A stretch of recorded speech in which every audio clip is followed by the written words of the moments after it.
welcome to another episode of Controlled Alt Access. It's a video and audio podcast about video game accessibility. I am one of your hosts, Laura. I'm here with my lovely co-host, Arevia. Hello. Hello, everyone, and I'm here with my lovely dog, Luna, who has graced us with her present for maybe some minutes before she will leave. Yeah, we are recording this not on our usual early morning recording slot. We are recording this right at the end of Summer Games Fest week, doing all of its big video game showcases and conferences. Yep, it's like late.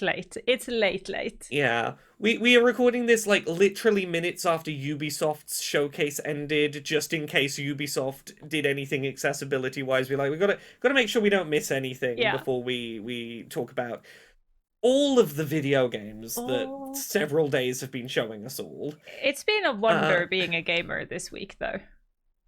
It has. And it's always the one time of year where it's like, okay, tell me about every video game I didn't know is happening. Yes. I want to learn about infinity video games. I feel like this is like to be like a gamer, but like if you're on a wedding and they finally bring out all the cakes and it's like every cake and you're like, I'm ready. I'm going to eat everything. I'm having one slice of everything. That is what this week I've been. I want to see so many cool things that by the end of it, I forget how many cool things I've seen. Yes. Until my Steam wish list says, "Oh, this is on sale," and I'm like, "Oh, what was that one again? Oh yeah, that one. That did look cool, didn't it?" Yeah.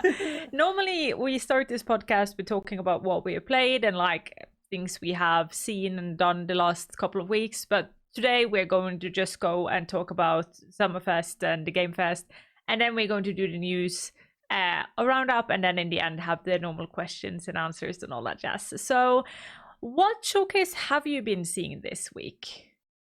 Well, shall I talk about the one that we both were a part of this week? Should we start on like that the one you actually, I know for 100% sure you have seen. I definitely have seen the Accessibility Summer Showcase, which had its second year this year. We did 45 minutes of showcasing various video games, explicitly like, hey, every single trailer is just going to talk about accessibility settings so you know if a game looks cool, whether it's going to be playable for you. And this year, we had a little page on Steam so you could go find all the games sorted by like, these ones are playable without sighted assistance, these ones have motor accessibility things, these have, if you have dyslexia and you need like font options, these games have got them. And I'm always really nervous right up until the showcase airs, and then I'm like, I think that was pretty good. Yeah, I am so, like, just to start off, I am so proud of you.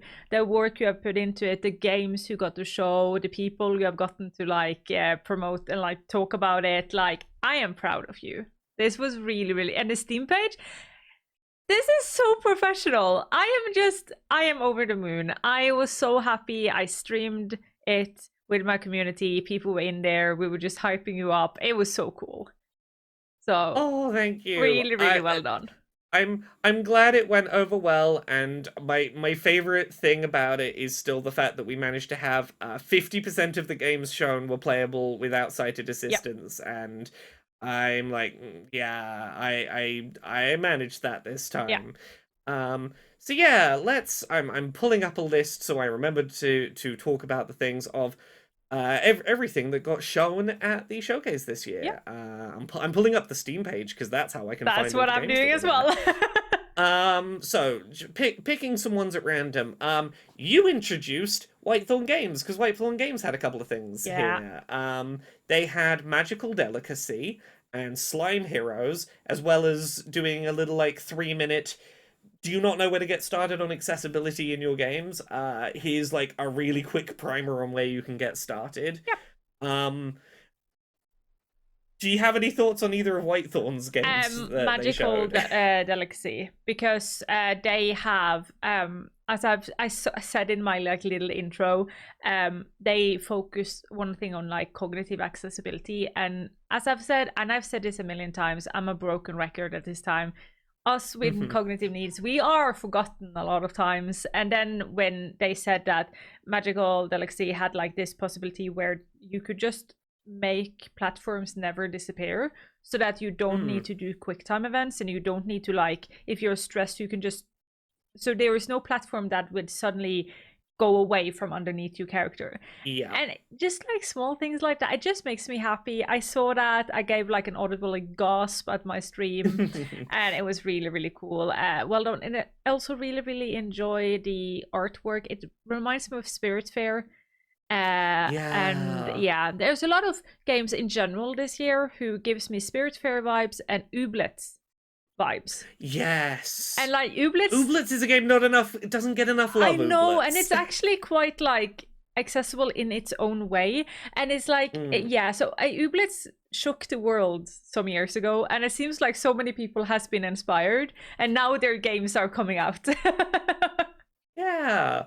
I want to give a little nod to Slime Heroes. I'm glad we're entering the era of cute, underwatery, Souls-like games with accessibility settings. Yep. We had another Crab's Treasure not that long ago. We've now got Slime Heroes, where you play a little gloop of slime with a sword made out of more slime that you're like fighting your little monsters with.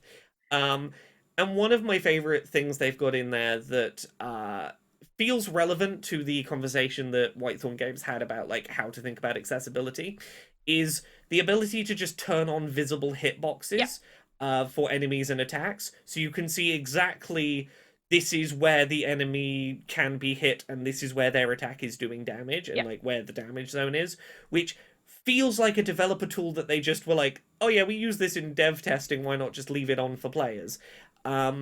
Which is one of the things they talked about, was like, yeah, just look at your dev tools and maybe let players have access to them. I also think that developers should take note, if you want to make a quick accessible trailer, that you are going to, like, this is going to be an accessible trailer, do as they did. That was really, really well thought through selling points, and it was really, really well done, so GD for them.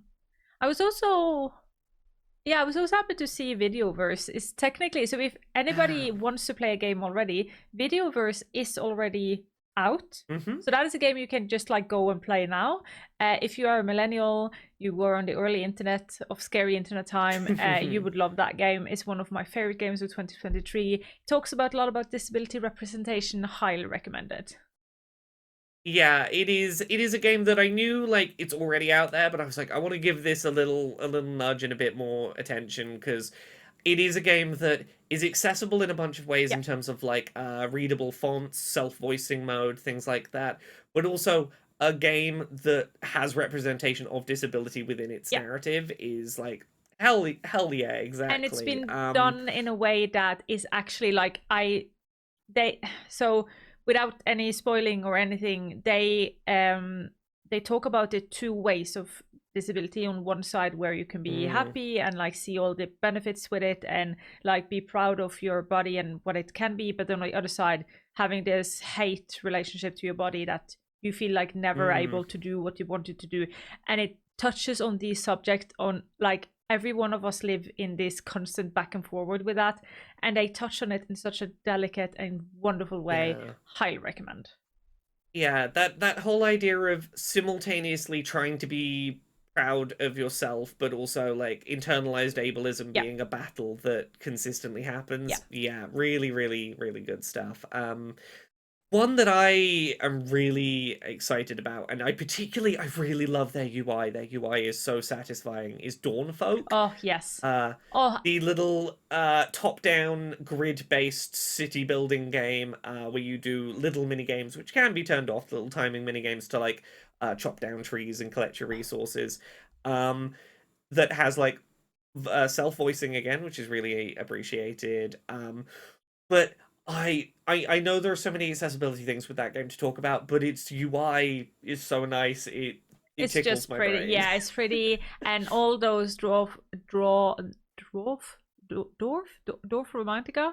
How do you say? Yeah. Dwarf Romantic, yeah. All of those games just tickle my brain in like, and we had some of those in last year's Wholesome Direct, and they aren't released yet. So I was just like, yes, I'm just waiting for more games like that. Those are my afternoon alone games, when I'm just like, I'm going to disappear into a bubble of nothingness for the next 8 hours, and I can just play and play and play and play and play and play and play. I love them.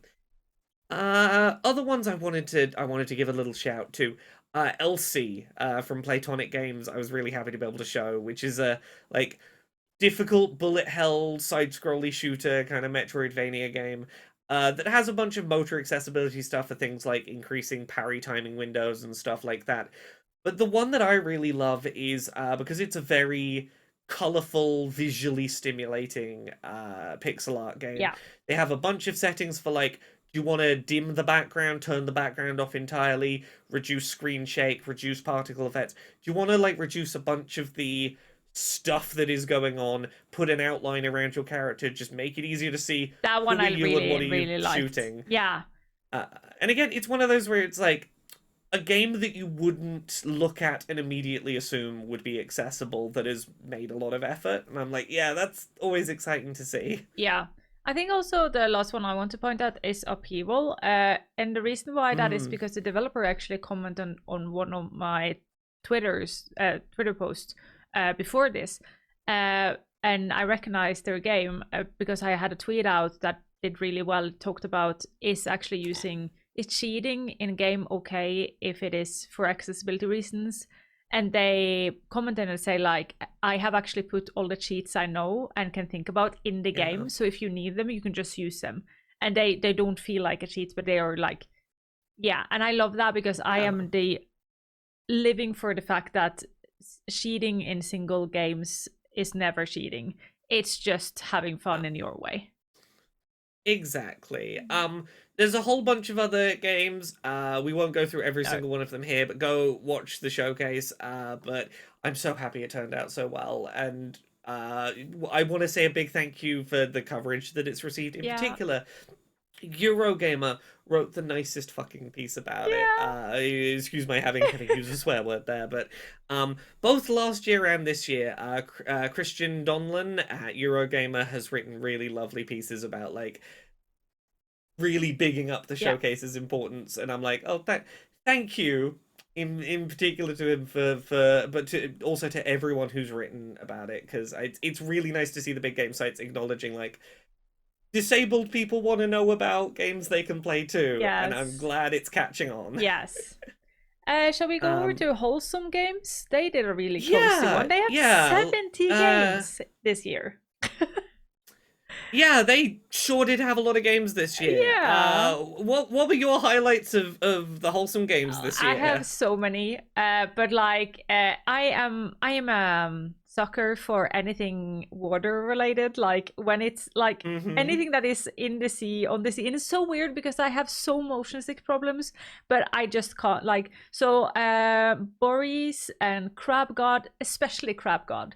That game seems so fun. It's like, it gives me Cult of the Lamb vibes, but it's under the sea and it's with crabs. And it also gave me like somewhat Subnautica vibes.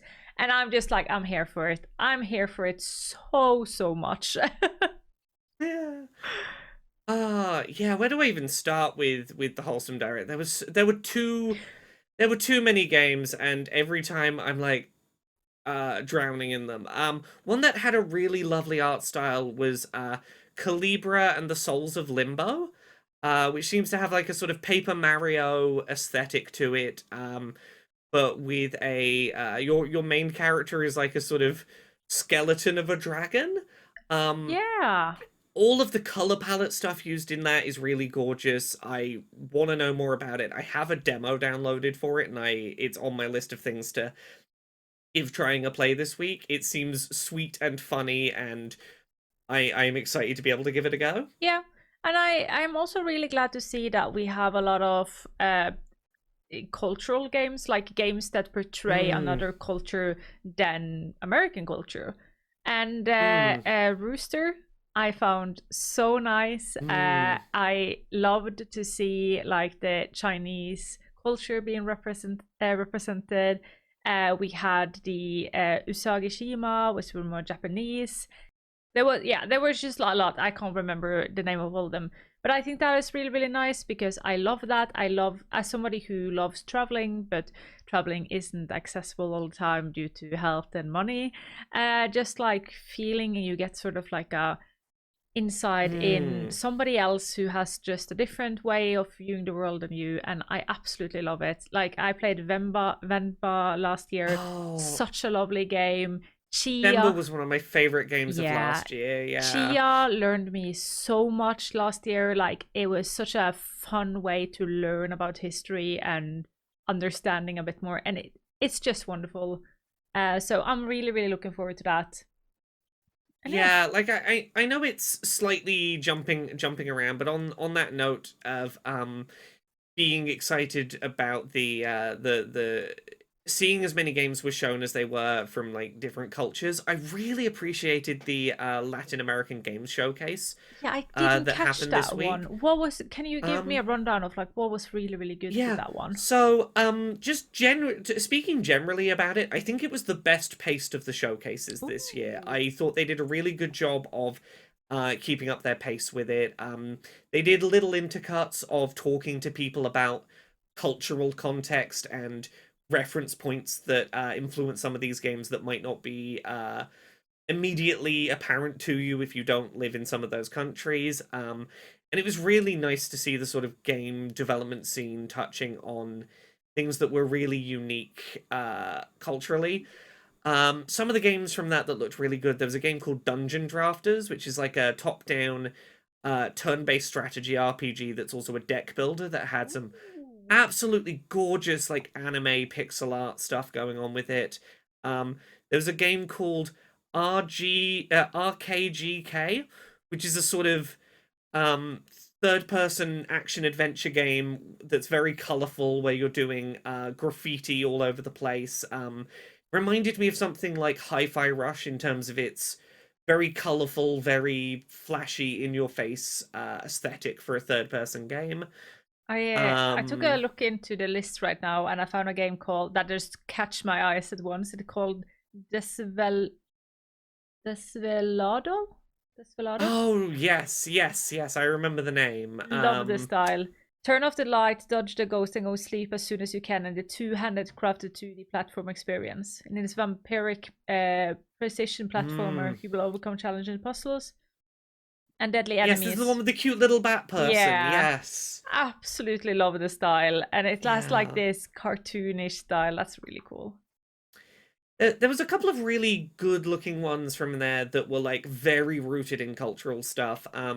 Despelote is one that's it's got this really interesting 3D world made up of dots aesthetic that is about the World Cup and specifically about cultural experiences around football being sort of unique to the setting. There is also one called Mexico 1921, A Deep Slumber, which is a sort of almost claymation looking game where you are playing a journalist trying to report on various things at a time of political unrest. Oh, But that's interesting it's one that I saw the trailer for it and I was like, I I feel like this is going to be something very very special. and important for today's Yeah, time.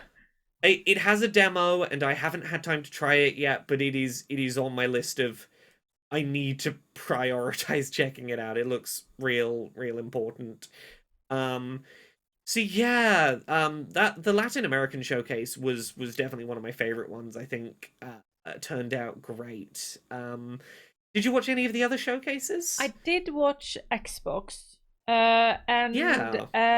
Fable. I'm really, really looking forward to Fable. It Mm, brings so far, it brings like the mood that I've been looking for uh from since I played the like Fable before and all that jazz. And I don't know, I like the humor, I like the mood. I think I'm mm, looking forward to a game like that. But I think it's always scary though. One of the reasons why I like indie games is because they're short and a bit more simple, and mm. go like jumping into such a big game. I think can be a Yeah, bit a game where scary. it feels like you're agreeing to a big commitment when you decide to Yeah, play it. yeah. Yeah. I saw Assassin's Creed also comes out. I'm still a big Assassin's Creed fan. Always have fun with them, and that they come for Xbox Game Pass is a good thing. Then people can play it. So yeah. One of my big ones from the Xbox conference that I am super interested to play is South of Midnight, which Yeah. has this sort of stop motion aesthetic. This was one they showed off a couple of years ago with this sort of claymation looking, sort of deep South American trailer.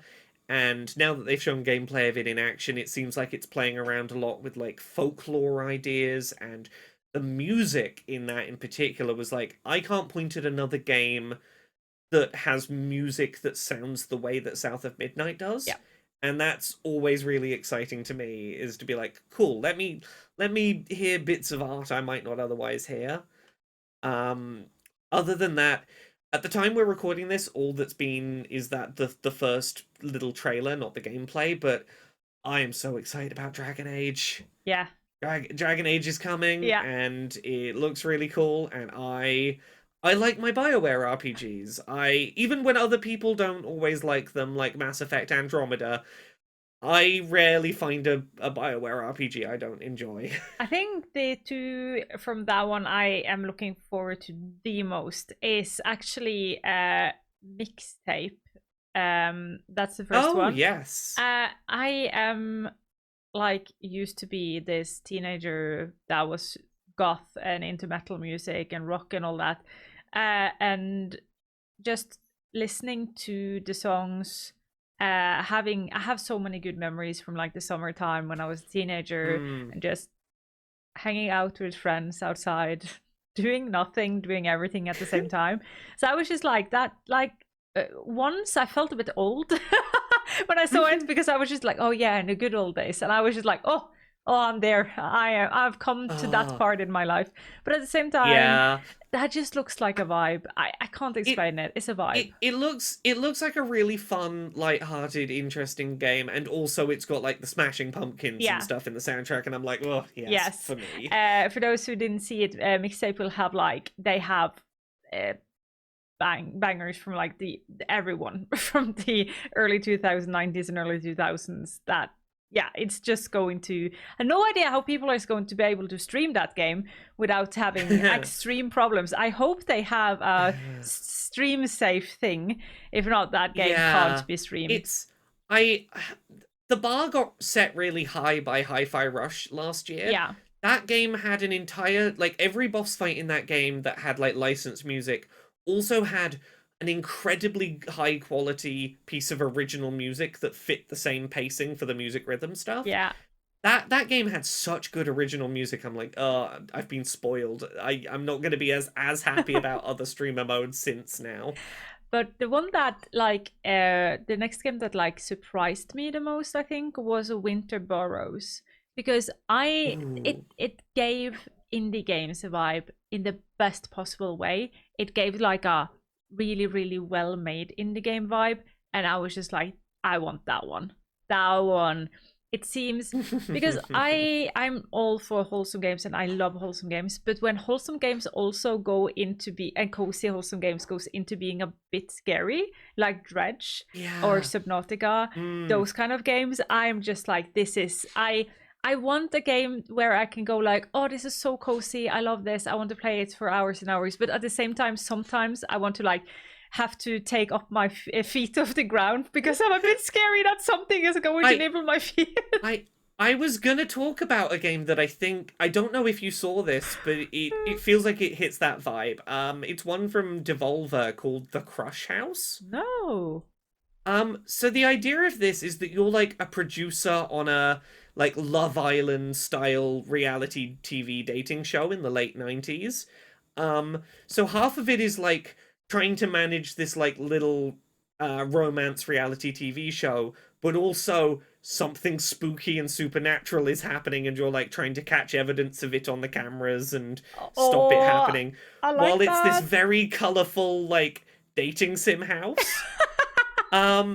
Super interesting idea. I don't know how it's gonna work in practice, but I really like the concept. Yeah.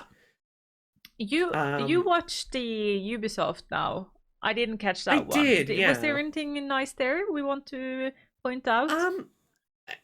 There wasn't any mention of No. accessibility, and I was kind of surprised by that because Yeah. last year they did a really good job with Prince of Persia: The Lost Crown Yeah. being really upfront about their accessibility stuff straight away. And we will talk in the news about, like, they did talk a little bit ahead of this about one of their games, Star Wars Outlaws, what its accessibility stuff was going to be.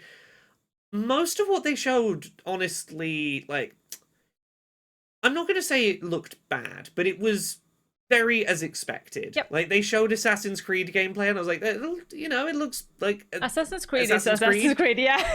Yeah, it's a lot of, it was a lot of looking at games and going, that looks how I imagine that game would look. Yeah. Nothing that looked like, that looks disappointing. It was just sort of Ubisoft making new entries in their things. Yeah, Ubisoft making more Ubisoft games. I'm a bit disappointed. In general, I am a bit disappointed that nobody has like gone to showcase anything accessible. I wish at least like we can get a sentence. I do remember there were one game from the games I've seen who said something about accessibility, but that is just one game. But then again, I can't remember which one it is. There's one that we didn't put in the news list that I can bring up. And this was honestly, like, it wasn't much, and they didn't say the word accessibility, but the closest we got was Call of Duty after the Xbox thing had like a hour long just about Call of Duty thing. And they did for maybe 30 seconds talk about some accessibility assist options they have. They didn't use that language, but they talked about you know how in some games you can automate things like climbing up ledges, so rather than having to press the A button, you just walk up to the ledge and your character will automatically climb? That was a big one they showed off, was like, they showed a stretch of like 15-20 seconds of this character like getting down off a ledge and then climbing up a little wall. And the whole time they were like, how many button presses have happened during this? And it said 0. I was like, cool. That's like a good... You worked out some things you could just do contextually to minimize the number of button presses involved, and that's neat. And they didn't go into much depth, but like, I appreciate that they showed that. Yeah, and sometimes to be a bit, maybe think a bit about it more, is that I wish that we could like just say game accessibility and everybody would understand that that means that it can help everybody.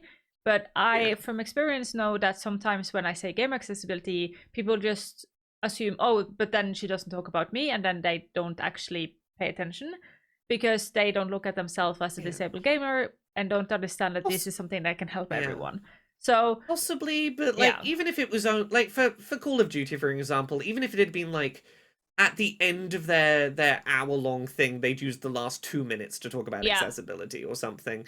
It's like, hey, anyone who doesn't think it's for them has had 58 minutes of things that felt like they were for them. You know. It is one of those things where Ubisoft got so much praise last year for Prince of Persia: The Lost Crown and for being open about accessibility. I maybe came into this year a little hopeful, going, oh, maybe more studios will try and get the praise that Ubisoft got for that. Yeah.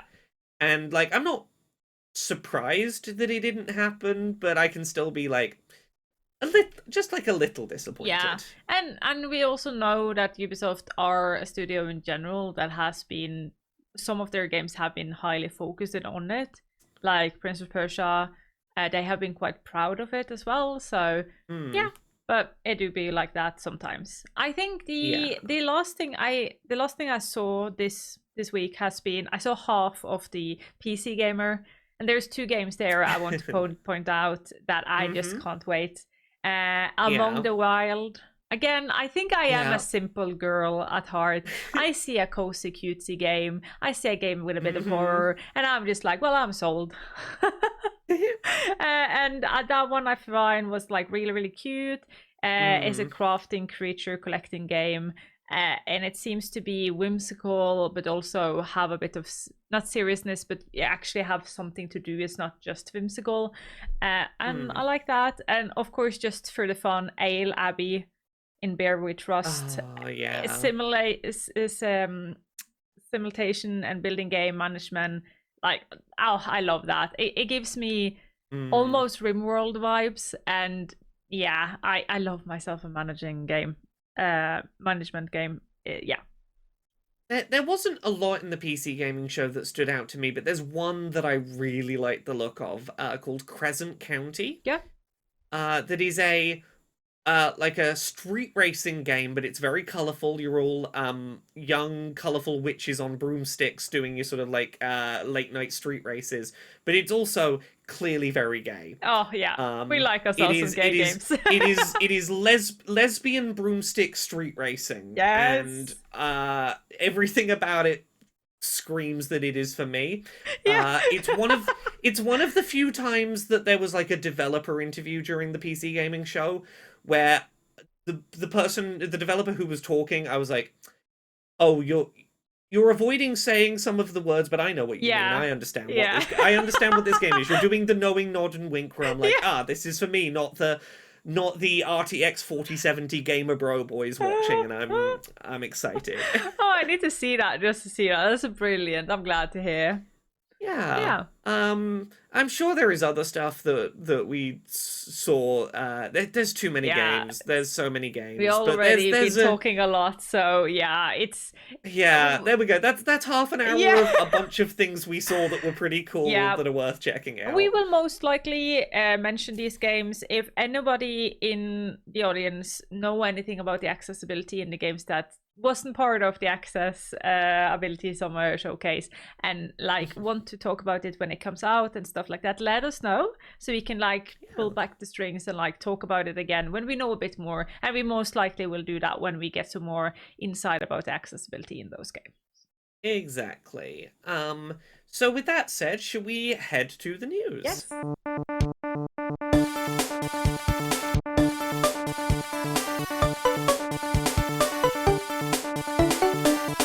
In this week's news roundup, Ubisoft have given us a Star Wars Outlaws accessibility spotlight, Tiny Bookshop reveals new accessibility feature, Luke Child is looking for candidates for an interview about audio and game accessibility for their PhD, PS1 game Tomba is getting remastered, Game Accessibility Research Summit Workshop will be held on the 30th of September, and Pistols and Powers is now launched.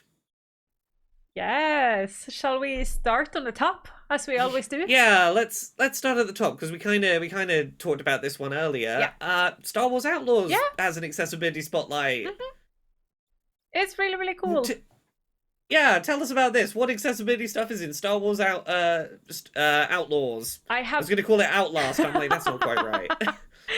I haven't looked too much into it. Star Wars isn't for me. That is a cup of tea I don't drink, but I am glad to see that they are focusing on it. I remember the last game they had also were there, but there are a lot. Accessibility feature list that they have given us so far gives us high contrast settings, colorblind accessibility, visual intensity, which is cool, Yeah. and FOV, which normal in games, but it is helpful for accessibility also. So it's good that they at least just tell it. Yeah, there's some other ones in here that were interesting to me. I'm really excited that you can put map markers in the world, or map markers on your compass, or both. Yes. Anything that helps me like work out where I'm going with my no visual memory is great. Are there things that require precise timing input? Don't worry, you can change how precise they are or just turn them off altogether. Yeah. Those are two that I really value. Yeah. You have a bit like separate audio sliders. I'm a big fan for that one because I can get a bit overwhelmed if there is a lot of like noise in the background. And positional audio cues, always like that. They have auto walk, keyboard and mouse remapping. They have like the list I am like looking at is long. And one of the I was just gonna say one of the biggest ones is audio descriptions for cutscenes. Yay! Which is still like really rare to see. We've really only had like PlayStation first party stuff and like Forza Motorsport in AAA space that have tried to do it. Yep. But it's nice to see Ubisoft going, cool, let's give it a go too. Wait a second, we can also do that.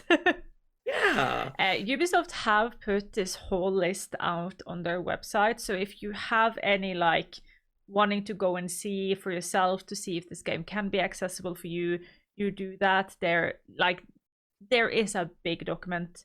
Also, people I've seen, Victor Dima here in Norway has written about it. That was really, really cool, about it from the perspective of a blind gamer. So yeah, absolutely go and check it out.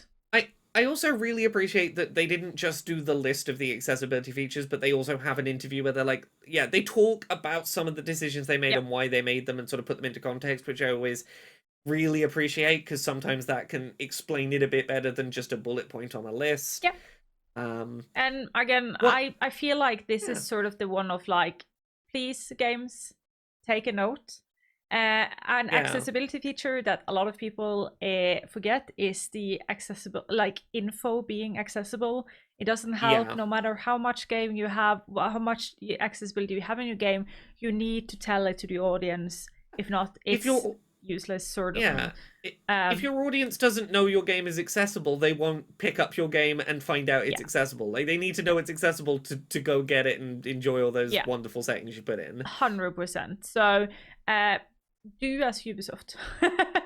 Exactly. Like, again, as we said at the time, I was surprised we didn't see anything in their showcase itself, but they did do this just before the showcase. So, like, once again, thank you, Ubisoft, for talking about this stuff, like, long in advance. Yes. The second news we have is actually a game we saw under Wholesome Direct called Tiny Bookshop, which was really, really cute. It's like you have like this little bookshop that you take with you to the beach, and you can, like, people come and they can rent books of you, buy books of you, and then there is sort of like a mystery on which person needs which book, and it's like a puzzle thing, environment puzzle. And again, actually following a bit of the thing we talked about with Ubisoft, talk about the fact when you have new accessibility in your game, because I just randomly came across their TikTok today where they talked about that they had addressing their biggest accessibility problem that they have in the game, and that is the fact that the books right now, you need to match it to people, and every genre of every book has a different color. So and that is a big, of course, accessibility thing, because if you can't then differentiate, see the colors and figure out which one is which genre, you will be stuck. And they have done a really good thing, because of one side, what you can normally do when we say you have a reliant only on color is that you can also do objects or shapes that, like, for everything that is red has a circle on it, everything that is blue has a triangle on it, and so on and so. But they have decided to do a bit another thing, is that every single book or every single genre, you can go into the accessibility settings and you yourself can give it a color. So you yourself can, like, make every book a color of some color of pink, or you can make it take away a color that you don't like, or you can, if you have a color blindness, you can just make them so that it's easy to understand which color it is. You can customize that palette so that you can go, I can tell that all of those are different. Yes. This will work for me. Yes. And that's wonderful. And I love the fact that it isn't a preset, like you have to choose this in this color. This is actually a color wheel with, like, the making it brighter, more color, less color, darker, lighter. It's an actual, like, tree set color wheel, so you can get it exactly how you need it. And again, they made a TikTok about it, because I like accessibility, because I search about things like colorblind mode. It popped up on my TikTok. It's perfect. Keep on doing that. Well done for understanding that we need to put this information out there, and I'm really, really glad to see it. Lovely. Hooray. Next up on the list, do you want to talk about Luke Child? Yes. So this is also something I randomly came across. I love when you randomly come across things. It's great. This one is actually Luke Child is going to write his thesis for PhD, and he tweeted out that I'm officially launching a study today into sonic interactions and accessibility in games for my PhD. So I sent him a DM and was like, hey, we have the perfect podcast for this. Do you want me to ask if people want to join this? And he was just like, yes, please. And he said that he's looking for people to interview about their experience with accessibility in game with focus on sound and sonic interaction. If you or somebody you know fits this bill and want to join, you can send Luke a message. And you can send it either to his PhD email address, which is luke.child@uwe.ac.uk, or you can go to his every social media, and his handle is Cities and Sound. Or you can read more about this on his webpage, which is cityandsound.com/study. And the only criteria you need to take part on this study is that you need to be at least 18 years of age. You are someone who plays games. You are someone who makes use of accessibility features, or are somebody who is happy to chat about game accessibility. And they are promising to do their best to make it super inclusive where possible. So if anybody have any question or would like to know the study question in advance, or want to discuss on how to make it accessible as study, then they can get in contact with him and he will help you figuring it out. Hey. Yeah, I am someone who has now been to, I think it's 3 studies I have done. And not done. I have been like interviewed, and they have like learned about my views in about one game of like women in games, one of LGBTQ plus representation in game, and one about game accessibility. And they are wonderful. It's good to get this is how we know like people will end up learning more, is to talk about it. So if you want to, please do send him a mail. I am a big believer in helping out research wherever possible. I try and make time where I can for people who are doing university research.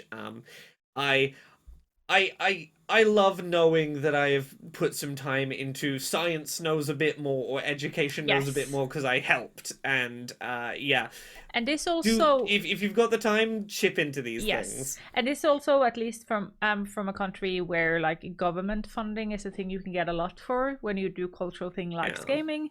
And then when you have the academia behind you saying like, hey, we have a study on this, or hey, we have some numbers on this, like it's so much easier for game industry, for the game industry in general. So if you can and you want to, are curious, please go and check out this information. We most likely will link it below, and then you can figure out if you want to join or not.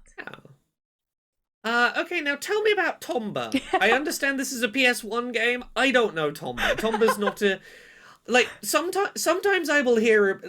I was a Nintendo console person growing up, so occasionally someone will mention a beloved PlayStation franchise, and I'll be like, it sounds like you're making that up. I've never heard of this, but tell me about Tomba. So, the story goes like this. I was streaming the other day, figured out that Tomba is coming out, and started crying like there was no tomorrow. Because Tomba is a platforming 2.5D or whatever they call it. 2.5D, which is like a special way of doing halfway 3D games where you platformer, you do back and forth, but some places you can go up and down to sort of move the camera around, and then you can go back and forth again. It's a cool way of doing it, and it's a quest-driven game from PS1. It was my favorite game growing up, still to this day. I played it like 4 times on stream. I have like these events when I normally do it because I love it so much. But getting older, my reaction time is not as good as it was. And of course, as we know, I play games with my feet. I haven't been able to do that because this is a PlayStation 1 game and there is no accessibility for that one.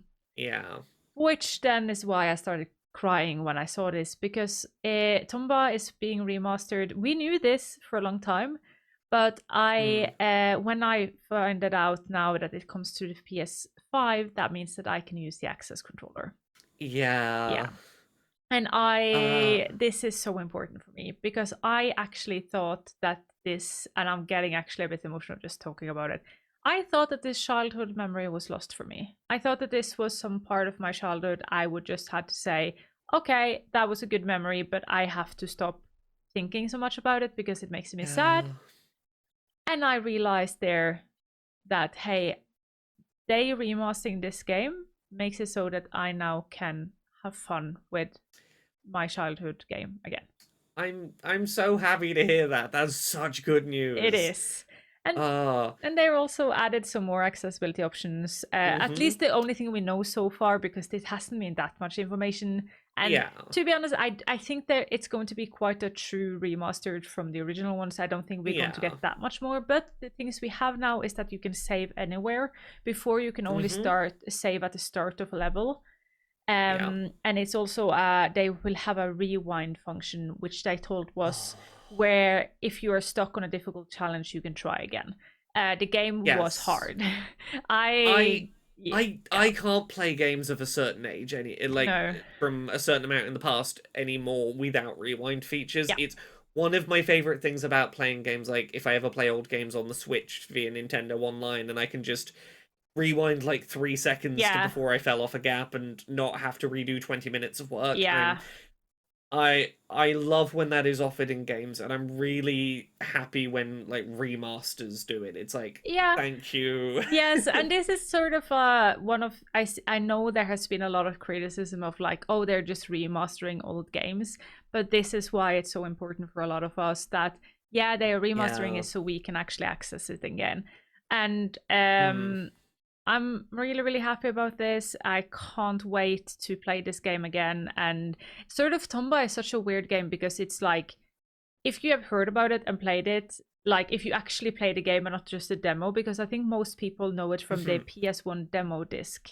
Yeah. And if you actually got the game and played it, a lot, like it has like sort of a cult following because people who has played it love it, but it's rarely never been known here in the West. It's one of those, I wouldn't have known it by name, but looking at it, I'm like, oh, I've definitely seen this. Yeah. I definitely know this. Yeah, because even if I could never have told you what it was. Yeah, it wasn't one of the most like prominent PS1 demo discs we got in one of those magazines. A lot of people had that. And I think it was one of those demo discs you got with the PS1. So a lot of people had that demo disc. So a lot of people have played it, but then never played the actual full game. And if you are thinking about it, I highly recommend it. Of course, I have rose-tinted glasses. But it comes out 1st of August. I will make a huge event over at my stream. I will have giveaways. I will do everything I can to make it like an event. My plan right now is to do around 10 to 12 hour event. And it's going to be like just everything Tomba, everything fun, talk about being retro and silly and everything like that. If you remind me when this comes out, I've never played it before, but I will play Tomba because I'm like, you clearly love this. Yes. I want to understand. I want to learn about the thing you love. So yes. I will put this on my list. Yay! And I will make sure to learn about Tomba. Yeah. So that I can be like, oh yes, no, you're perfect. You're correct. It's perfect. It's perfect. No problems at all. No notes. It's a perfect video game. Why did I never play this game of the century before? I'm sure that will be my response. I'm looking forward to it. 100%. But shall we go over to the next one then? Yeah, let's jump to the next one. Why not? Yeah. Which again was also something I just stumbled over. I'm so glad you stumbled on all these things this week, because I've had no brain space for anything this week, and I looked at the document. I was like, "Oh, it's fine." Arevia stumbled on every piece of news. Yes. I'm saved. Thank you. I have like, you know what I also experienced this week though. I experienced that because I have a Google notification that tells me game accessibility. I went in. I was sent to a really shady site, like a really shady site. Like I was happy that I was alone in my office, kind of shady side, and I was just like, oh my god, I have never experienced that before. So now I need to start stopping just like clicking links that Google send me, going like, yeah, this is fine. I mean, accessibility feels like a fairly safe Google alert to set up, but you can just go, oh, the new alert, I'll click on it. Yeah. I'm glad you survived. Yeah, no, I learned it the hard way today. No, you don't do that. You actually read properly what they send you. But this one I have read, though. But it is ICEC Game Accessibility Research Summit workshop that will be held the 30th of September 2024, and they are looking for papers. This is a workshop that's currently seeking submissions for potential speakers as well. And it comes from an organization called IFIP, which is the International Federation of Information Processing. Truth be told, I have never heard about these before. I've heard a bit. Laura's never heard about them before. I have asked a bit around, so none of us have heard about it before. But we tried to Google a bit around. Was clear. Our sort of read on this is the fact we haven't heard of it doesn't necessarily mean that there's anything wrong with it. It might just be because we're not in deep academia circles. Yes. And the reassuring thing is that we both did our little cursory Google searches, and neither of us found, like, controversy or, ooh, stay away. So, in my experience, if I Google a thing and can't find a big, like, oh, here's the controversy, probably fine. Yeah. But also, if this sounds interesting to you, do your own research before submitting a paper, because we do not have enough personal experience to vouch. No. And what it says about the workshop is that game accessibility has evolved significantly during the last decade, both in research and industry. And they are just looking for a way to like find papers, and they're going to peer review it and submit abstract and discuss them, identify sections between research groups and efforts, identify challenges and opportunities to collaborate on, create the plan for potential collaboration, and decide when have this year event next year.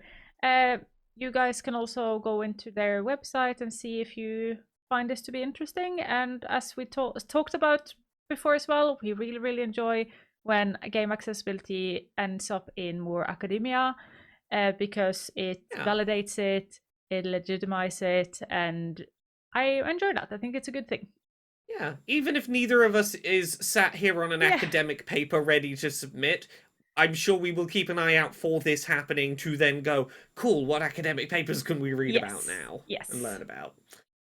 And we've got one more news story. Do you want to intro our last one? Yes. The last one is like, it is like on, we're going grey areas here, but it's adjacent to video game accessibility, but we care about the people doing accessibility work, so we can fudge the rules to talk about those people's other projects. I think. So Steve Saylor, wonderful blind accessibility consultant and YouTuber, has designed a TTRPG. What do you call it? TTRPG one-liner, I think we would call it. I think it's that what we call it, because I'm not that much into D&D, but it's called Pistol and Powers, and it's about cowboys with superpowers. A one-page, like a one-page RPG. One page. Yes, thank you. I was having the same moment. I was like, I know there's a term for this. Yes, a one-page RPG. So like a rule set that is condensed enough that a single page, and you've seen all the rules. Yes.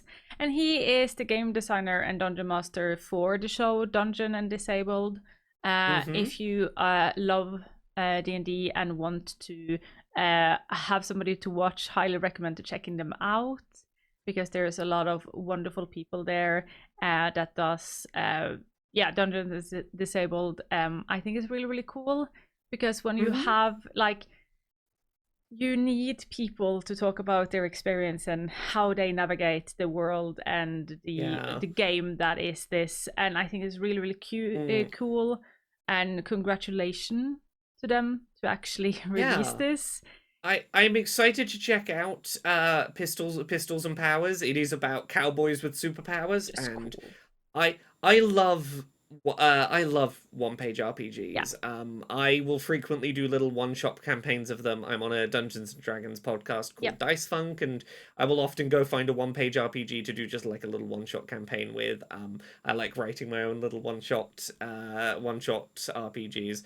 I'm always excited to see more people in this space creating here's my tiny little rule set, go make your own stories with it. Yes, and I love what like Dungeon and Disabled has done as a group as well, because I feel like that is the typical thing.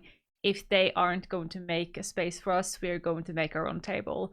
And it's like, this is like the ultimate that. And like awesome people that is in this group is Grant Stoner, amazing person, Simi, amazing person, and Morgan Baker. So these aren't small names. No, these are cool people who, if they haven't come up on this podcast already, I'm sure they will in the Yeah. future. They're those kind of names where it's like, oh, I guarantee we'll talk about them here at some point. They are legends in the Yeah. community. So like if you want to learn more, go and check it out. I think it's really, really cool. Congratulations again on releasing this. I hope it will do really, really well. Lovely. I think that's everything for the news. Right, so if you've got any comments or questions about anything we talked about this episode, or any stories that you want to suggest for upcoming episodes, you can send those to control-alt-access-podcast@gmail.com and have a chance to have them read out on the podcast. Yeah. Shall we read out responses to last week's question? Yeah, last week we asked the question, what accessibility feature do you wish existed in games that you've been either not seen attempted or is very rarely offered? And we got one YouTube comment. Do you want to read it out? Sure. This was from @MelLinares on YouTube, who said, "Wonderful new episode, Arevia and Laura." Oh, thank you. Listening to this while working on some WCAG audits made me so happy. My most desired accessibility feature that I don't see often enough in games is UI scaling. Way too often the text within a game is very small. I love it when games allow me to change some text aspects within menus, like subtitles, but many times the UI text, iconography, status info, etc. don't get enlarged. Can't wait for the next episode. I'm looking forward to the summer showcase, which presumably they have seen by now. Yes. Hooray! Hooray! Thank you so much for the comment. If anybody else have something they want us to read out, please, send it in on mail or comment. And this week's question is as follow: which game from Summer Game Fest are you most looking forward to? So not necessarily need to be about accessibility. We're actually we want to know a bit more, since we have been nerding and geeking out about games coming up. We want to hear what you want to nerd and geek about. Exactly. Yeah. Of the hundreds of thousands of video games it feels like were shown, what is the one that you go, that one was 1,000% for me? Yeah. That was only for me, and I'm very excited for it. That is like a whole team, and I made it for just me. Yeah. On that note, I wanna mention one that just like it's stuck in my head because the pun is so good. There is one where it's a dungeon crawling RPG, but you use like one of those crane claws to like pick up things to power yourself up with, and it's called Dungeon Clawler. It's such a forced pun, and I love it. And that pun alone is great. So it doesn't have to be accessibility wise. Sometimes something really silly will make you go, no, that's the one. Yeah, that's the one. They know me. They know me. So yeah, I think that's everything for this week. Arevia, where can people find you on the internet, and do you have anything particular you want to plug at the moment? Yeah, they can find me everywhere under the name Arevia. But on TikTok, I am under Arevia Gaming because somebody stole my name. At the moment, I am knee deep, head deep, everything deep in Palia. I am over the moon, under the moon about Palia. So that is what we're streaming. If you want to stop by my stream, if you want to play Palia, want some friends to play with, and like are a bit afraid to go somewhere, come by my stream. We are a really, really chill community. Like we had somebody last stream who their Switch didn't connect properly, and we were just like sitting outside the like where we were going to meet and waited for like 7 minutes. Aww. Because like that is the level of chill. Like there is nothing. There's just playing hotpot, running around doing fun things, and everybody is just having fun. That is like the mood. It's chill. So come by if you want to play some Palia with us. And you, Laura, where can I find you, and what will you be up to for the next 2 weeks? People can find me at Laura K Buzz pretty much everywhere on the internet. I've got that good unified branding. If you haven't, go check out the Accessibility Summer Showcase. We are doing a second one this year. We announced it at the end of the showcase. We are doing an Accessibility Winter Showcase, which will, I'll say it here, probably be December 12th, I think, is where we're targeting. So look forward to that. If you have a video game that is making efforts to be accessible to disabled gamers, and you would like to showcase it in a dedicated little accessibility place around December of this year, drop an email to laurakbuzzofficial@gmail.com. I would love to hear about that. Yep. Other than that, toward the end of this month, if you search the Waterstones Piccadilly website, I'm doing a talk at Waterstones Piccadilly, and I don't remember the exact date. It's after the next episode of this comes out, but I'm doing a talk about as part of a trans authors event. And this is the big Waterstones in London, so I'm very excited That's about so that. cool.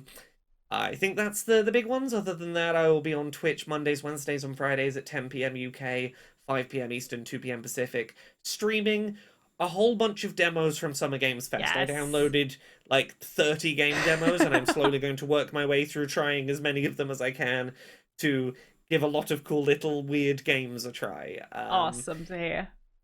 Yeah, so I think that's everything. That's everything. All that's left to be said is thank you everyone for watching, and goodbye. Bye.